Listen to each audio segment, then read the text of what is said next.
que Jésus a exposé Pierre quand Pierre a régné? Est-ce que Jésus a exposé Judas? Hein? Est-ce qu'il a exposé? Il a dit à Judas, ok, ce que tu veux faire, il faut faire. Alléluia. Amen. Alléluia. Donc quand tu vois ici que quiconque fait le mal est la lumière et ne vient point la lumière de peur que ses œuvres ne soient dévoilées. Donc, quelqu'un qui fait le mal, il ne peut pas supporter l'assemblée des justes. Vous allez voir, ceux qui parlent mal contre vous ne peuvent pas vous approcher dans votre assemblée. Parce qu'il dit que là-bas, parler mal, on te regarde comme un chien. Tu parles pour, on te regarde comme ça. Parce que c'est l'Éternel des armées qui combat pour vous. Alléluia. Donc si tu as compris ça, dans ta maison, tu es persécuté. Il faut compter sur Dieu. Alléluia. Si tu veux compter sur tes âmes, tu vas te fatiguer. Je vous dis une chose. Heureux sont ceux qui sont persécutés en Christ. Quand tu es persécuté, ça veut dire que tu es dans le vrai. Tous ceux qui voudront vivre pieusement seront persécutés. Si tu n'es pas persécuté, il faut te poser la question, est-ce que tu es encore avec Dieu? Chaque fois, si je ne vois pas les gens qui me détestent, je demande si je suis encore avec Dieu. Ma vie là, j'ai des jaloux. C'est là que je comprends que non, je suis avec Dieu. On ne jalouse pas quelqu'un qui ne réussit pas, on jalouse quelqu'un qui réussit. Amen. Alléluia. On jalouse quelqu'un qui a. Quand on voit maman Julie comme ça, les gens disent, ah, depuis qu'elle est arrivée, elle brille seulement. Qu'est-ce qu'elle fait? Les gens sont jaloux. Tu vas continuer à briller, ma fille, au nom de Jésus. C'est ça. Il faut voir Dieu. Dieu va te faire briller. Dieu ne nous a jamais dit de faire pitié. Alléluia. Donc si tu veux faire pitié, ça n'engage que toi. Ta pitié ne changera pas ta condition. Mais ta confiance en Dieu changera ta position. Au nom de Jésus. Moi, je fais confiance en Dieu. J'ai dit, Dieu dit qu'il est la lumière. Donc il faut que cette lumière-là éteigne les ténèbres de ma vie. Tout ce qui est ténèbres dans ma vie là, que Jésus les expose et les enlève. Ça a fait mal, mais c'est mieux qu'il enlève. S'il sait que tel ami n'est pas bien pour moi, qu'il enlève cet ami sur mon chemin. Ça me fait mal, mais c'est mieux qu'il enlève. Alléluia. C'est mieux. Mieux vaut être seul que d'être mal accompagné. Quand vous êtes accompagné mal, au lieu de glorifier Dieu, le diable va vous tribler. Alléluia. C'est pour ça qu'accrochez-vous à Dieu et faites ce qu'il vous demande de faire. Quand Dieu te donne une idée, s'il t'a dit va vendre, il faut vendre. Peut-être là-bas ta mission. Mais il ne faut pas être esclave de la vente. Quand l'heure de Dieu dans ta maison arrive, que tu sais que tu vas adorer Dieu à 20h du soir, il faut t'asseoir, tu adores le Seigneur. Ne laisse pas que ce que tu allais vendre empêche que tu adores le Seigneur. Parce que c'est Dieu qui t'a donné l'idée de vendre. C'est lui qui peut donner les clients qu'il faut à tout moment. Ce que les gens font en 8 heures, tu peux le faire en 1 heure. Ne t'amuse pas avec Dieu. Parce que c'est Dieu qui est la source de bénédiction. Quand tu t'écartes de Dieu un peu, c'est comme ça que tes propres bénédictions retardent. Parce que Dieu dit, ah, je t'ai donné 1000 euros, tu ne viens plus dans ma présence. Donc si je te donne 10 000 alors, je t'ai perdu. Il dit, ok, je te donne plus. Même 1000, je vais enlever. Quand tu n'avais rien, tu priais. Voilà, je te préfère quand tu n'as rien. Alléluia. Yeah. Alléluia. Alléluia. Je connais, Dieu fait comme ça là. Dieu te donne d'abord. Il m'a donné 2 voitures, non? Il dit, ok, je vais voir. Il donne 2 voitures. Je vais donner 2 voitures à mon serviteur. Je vais voir comment c'est. S'il commence à marcher avec le bout de ses orteils, je vais enlever. Je connais Dieu. Je dis, c'est pas moi. Et des fois, je garde ma voiture, je prends le métro. Oui, je dis que je préfère. Parce que je ne suis pas esclave de ça. C'est lui qui m'a donné. Alors, parfois, je marche dans le métro. La dernière fois, j'ai laissé la voiture. C'est dans le métro que j'ai rencontré un ami de Côte d'Ivoire. On se trouve à Bruxelles. Oh, on est venu ici, là. Ma femme l'a accueilli, tout et tout. Et c'était une joie. Si je n'avais pas pris le métro, comment je vais le rencontrer? Comment je serais une bénédiction pour lui? Lui, il avait des problèmes jusqu'à... Il était dans le métro, il parlait seul. Quand il m'a rencontré, il m'a dit, oh, pasteur! Il m'a embrassé. J'ai commencé à lui parler. Il a pu vivre la joie, le contact. Maintenant, ça s'appelle sur Skype. Il est heureux. Alléluia. Pour vous dire, Dieu permet certaines situations pour ça bien. Si ce jour-là, comme il n'y avait pas le carburant dans la voiture, j'étais obligé de prendre le métro. Il a fallu qu'il lui mette l'occasion qu'il n'y ait pas de carburant. Mais si je n'ai pas compris ce plan de Dieu, je vais commencer à dire, ah, Dieu m'a lâché. Hein. Qu'est-ce que je fais pour ne pas avoir le carburant? Non, toute chose concourt au bien de ceux qui aiment Dieu. Le jour que Dieu veut que tu jeûnes, parce qu'il sait que tu ne jeûnes plus, il va faire que dans ta maison, il n'y a plus à manger. Tu vas jeûner, forcer. C'est un jeûne forcé, il va te donner pour sa gloire. Ne vous amusez pas avec Dieu. Dieu est capable de régler tes situations. Si tu parles de trop de situations, ça veut dire que non, tu n'as pas pris le lait de la parole. Toi, tu as pris des bonbons, beaucoup de bonbons. Il faut qu'on te puise pour que le bonbon là sorte de ton corps. On te met le vrai lait pour que tu grandisses comme il faut. Mais oui, non, il faut puger. Il faut puger, il faut vider. Il faut prendre les chrétiens, voilà, tu vides tout ce qu'ils ont pris comme bonbons. Bonbons là, c'est du sucre. Ça veut dire qu'ils aiment les prophéties, ils aiment les paroles qui confortent leur corps. Alléluia. Vous voyez les bonbons, quand la femme a les bonbons, qu'est-ce qu'il fait? Il sourit seulement. À un moment, tous ces dents pourries à cause des caries. Donc, quelqu'un qui prend des prophéties, quand les prophéties ne marchent pas, qu'est-ce qu'il fait?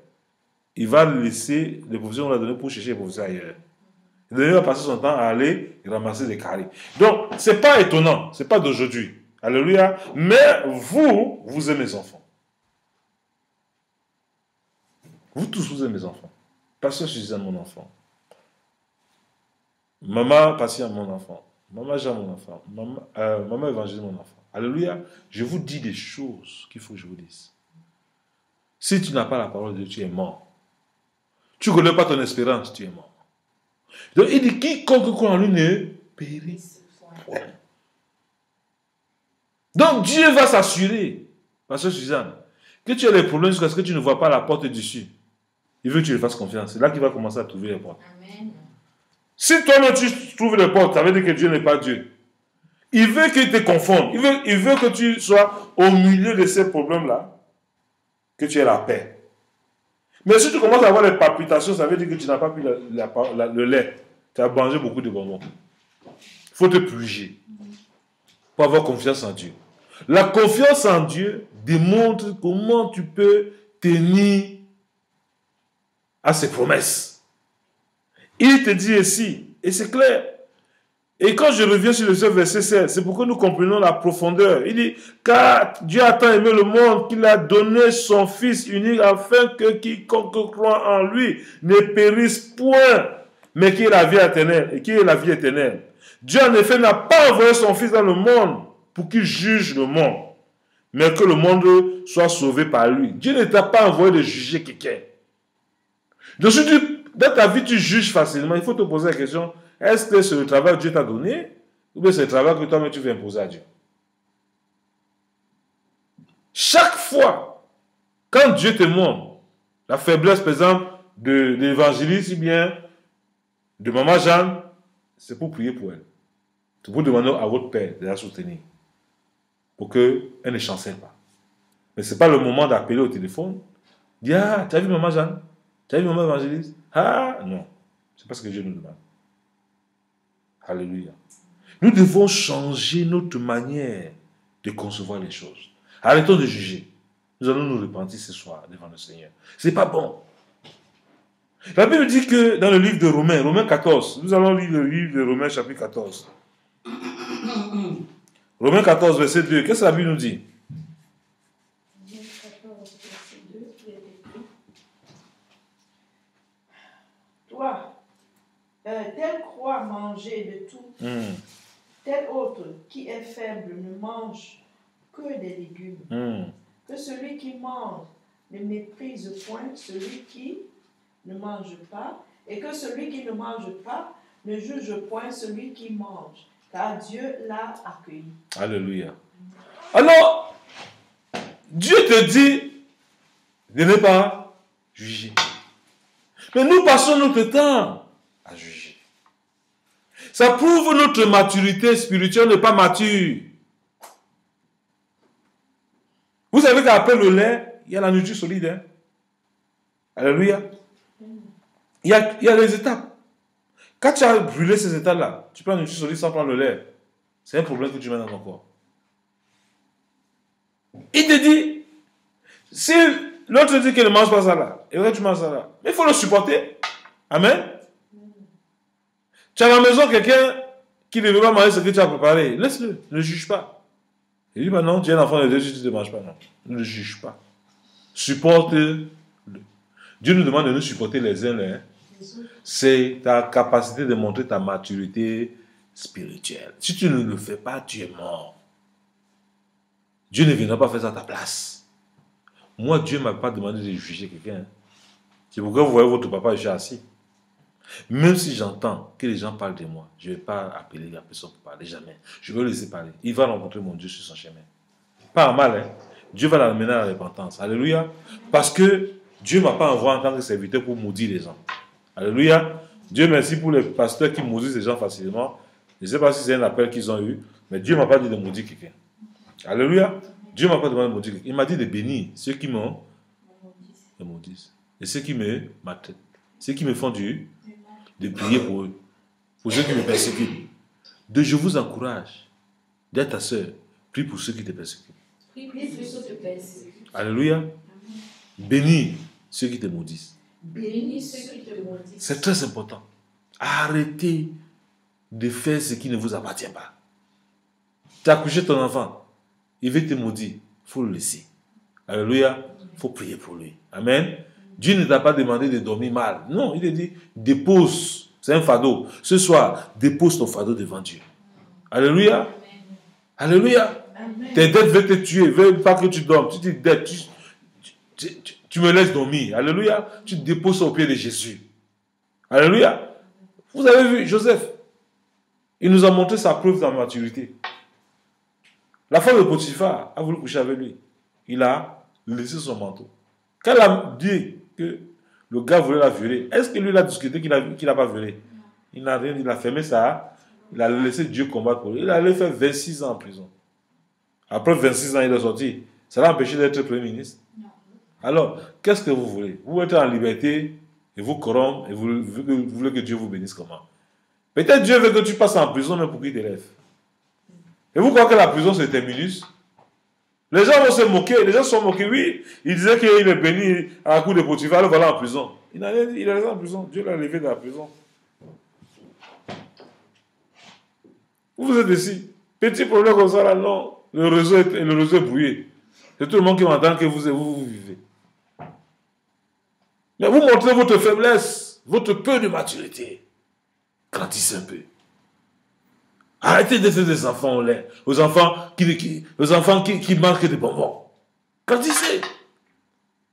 Tu as vu quel foyer qui n'a pas de problème. Mais la personne qui peut stabiliser la tempête, c'est Jésus. Dans un foyer. Vous ne faites pas confiance en Dieu. Et vous voulez qu'il combatte pour vous. Comment? Vous dites que vous priez quoi? On prie, vous priez un Dieu que vous ne connaissez pas. Dieu, ce n'est pas la formule magique. Quand tu invoques Dieu, il dit, ah, tu veux, hein? Tu veux avoir la bénédiction du docteur Bruno? Ok. Il n'y a pas de souci. Je vais être comme le docteur Bruno, être béni comme il dit, il n'y a pas de souci. Le lendemain, là, il fait que l'argent même que pour manger un pain, tu n'as pas. Il veut voir si tu vas rester tranquille, personne soit au courant. Tout le monde est au courant. Il dit, mais tu as échoué, tu peux pas être comme lui. Bah, lui, quand il n'a pas l'argent pour manger le pain, personne n'est au courant. Tu ne seras jamais comme moi, parce que Dieu ne veut pas que tu sois comme moi. Il veut que tu sois original. Il veut te former de sa manière. Alléluia. Je ne peux pas prendre le fardeau de quelqu'un. Mais je peux prier pour toi pour que ton fardeau soit léger. Mais je ne peux pas porter ton fardeau sur moi. Je ne connais pas ton histoire avec Dieu. Tout ce que je peux te dire, accroche-toi. Avec Dieu, tout est possible. Si tu comprends que avec Dieu, tout est possible, tu expérimentes, tu vas l'expérimenter dans le domaine de ta vie. L'épreuve de Meshach, Shadrach, Abednego n'a pas été l'épreuve de David, ni de Daniel, ni de Joseph. Les épreuves de chaque homme de Dieu, la Bible ne se ressemble pas. Ça se ressemble? Mais ce sont les hommes de foi, non? L'épreuve d'Abraham, ça ressemble pour Joseph, ça ressemble pour Isaac. Chaque personne est originale. Dites, chaque personne est originale. Et chaque personne a ses problèmes, a ses épreuves. Nos épreuves ne sont pas familières. Si tu as un problème, je ne suis pas obligé de t'aider. C'est Dieu qui peut t'aider. C'est Dieu qui a la capacité de t'aider. Si tu crois que c'est quelqu'un qui ne veut pas t'aider, c'est que tu n'as encore rien compris. Dieu va te faire comprendre que, hey, calme-toi. Ce n'est pas lui qui t'a sauvé, c'est moi qui t'a sauvé. Si tu crois en moi, tu ne vas pas périr. Mais comme tu ne crois pas en moi, tu vas périr. Tu vas périr par tes jugements. Tu vas entrer avec les âmes du diable. Ça va te détruire. Et au lieu d'être heureuse, tu seras triste. Et au lieu d'être heureux, tu vas être triste. Personne n'est responsable de mon manque de bénédiction. C'est Dieu ce qui bénit. Je vous dis, vous qui m'écoutez, accroche-toi. Dieu te bénit autant convenable. Quel que soit la durée de la nuit, le jour finit par paraître. Quel que soit l'attente, elle finit par s'accomplir. Dieu accomplit toujours ses promesses. Accroche-toi, cette maladie ne te tuera pas. Mais Dieu l'utilisera pour sa gloire. Tu guériras. Job a fait 38 ans. Après 38 ans, il était restauré de sa santé. Il était restauré de tout ce qu'il a perdu au septuple. Qu'est-ce que Dieu ne peut pas faire de ta vie? Jésus a eu toutes les propositions avec le diable pour vendre son âme, pour gouverner le monde. Le diable voulait le faire croire que c'est lui qui est le maître du monde. Mais c'est Dieu qui est le maître du monde. Amen. Mais ce diable a été créé par Dieu. Donc si tu vends ton âme au diable, tu n'as rien compris, tu es idiot. Mais si tu reviens à Dieu, Dieu est capable de t'amener là où tu n'imagines pas. Fais-le confiance dès ce soir. Et tu verras qu'il t'amènera où tu n'imagines pas. Ce mariage est possible, ne fabrique pas ce mariage. Ta bénédiction est possible, ne fabrique pas une bénédiction. Alléluia. Si tu manges un plat, ne cherche pas à manger Dieu. Mais si Dieu veut te donner l'abondance, il le fera. Parce que c'est un Dieu bon. Alléluia. Amen. Donc Dieu est bon. Quels que soient les kilomètres, ta prière est efficace pour atteindre ce que tu pries. Ne doute jamais. Quand je suis ici, j'ai prié pour mes parents, pour ma mère. Je vous parle de ma mère, voici. Je vous parle de ma famille. Ils sont loin. Mais j'ai confiance que Dieu est entré avec eux. Je ne m'inquiète pas pour eux. Mais Dieu est fidèle. Si Dieu permet que je les aide, j'ai fait. Si Dieu ne permet pas, ça veut dire que lui est fidèle, il va faire. Mes inquiétudes ne peuvent rien changer. Mais ma confiance en Dieu peut changer les situations dans la vie. C'est pour ça qu'il est important d'avoir confiance en Dieu en tout. Amen. Donc si vous croyez en moi, vous dites Amen. Amen. Si vous croyez à la parole que Dieu, tu te lèves, tu dis Amen, parce qu'il faut parler. Amen, pasteur, il faut parler. Alléluia. C'est important. Ce que je vous dis, c'est révélé. De mon bureau, j'écoute Dieu. Je sors de mon bureau pour venir vous équiper. Je ne reste pas dans mon bureau au hasard. J'ai besoin, c'est lui qui m'équipe. Ce que je vous dis, c'est démontrer. Alléluia. Dieu n'aime pas les plénichards, mais il aime ceux qui marchent avec détermination et qui ont la foi. Il te sera fait selon ta foi. Si tu vois Dieu comme un verre, il sera pour toi comme un verre d'eau. Hein. Si tu le vois tout comme cette maison, il sera pour toi comme cette maison. Si tu vois Dieu comme toute la Belgique, il sera comme toute la Belgique pour toi. Mais si tu vois Dieu comme tout l'univers, il sera comme pour toi. Mais si tu vois Dieu, quand tu regardes la mer, tu ne vois pas le bout là. C'est comme ça qu'il sera pour toi. Dieu sera comme tu vois dans ta vie. Alléluia. Dieu sera comme tu vois dans ta vie. Moi, je ne limite pas Dieu. Dieu va me faire asseoir avec des rois, des présidents. Parce que j'ai une bonne nouvelle pour eux. Ce n'est pas eux qui vont me donner une bonne nouvelle. Amen. Vous êtes là. Dieu ne peut pas te mettre avec un directeur parce que s'il est en face de toi, tu vas baisser la tête. Mais Dieu me fait asseoir un directeur, c'est moi qui vais lui dire qu'il a besoin de moi.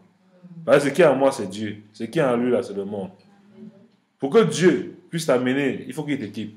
Accepte l'équipement de Dieu pour que Dieu t'amène avec les grands. Il dit du fumier, il va te faire asseoir avec les grands. Mais pour te faire asseoir avec les grands, il va te faire passer par le four. Mais Shadrach, Abednego ne causait pas avec le roi comme ça. Hein. Mais il a fallu qu'il passe par le feu, que le feu ne le consume pas, qu'il devienne ami intime avec le roi, que le roi l'ait établi plus grand. Donc tes épreuves vont permettre que tu rencontres ce que tu n'imaginais pas rencontrer. Amen. Tes épreuves vont faire parler de toi. Alléluia. C'est un témoin dans ta vie. Amen. Amen. On va dire que tu es arrivé dans ce pays sans papier. Mais aujourd'hui, tu as tous les papiers. Et tu as établi une mode, une ligne vestimentaire à la manière des pasteurs Suzanne. Et tout le monde va marcher ça, au nom de Jésus. C'est possible. C'est possible. C'est possible. Tout est possible. Dis tout est possible. Tout est possible. La possibilité entre mes mains. La possibilité est entre mes mains. Au nom de Jésus. Tends ta main devant. Dis la possibilité est entre mes mains. La possibilité est entre mes mains. Je crois à la puissance de Dieu entre mes mains pour changer ma situation économique, ma situation de santé, ma situation dans ce monde. Elle va s'améliorer. Au nom de Jésus.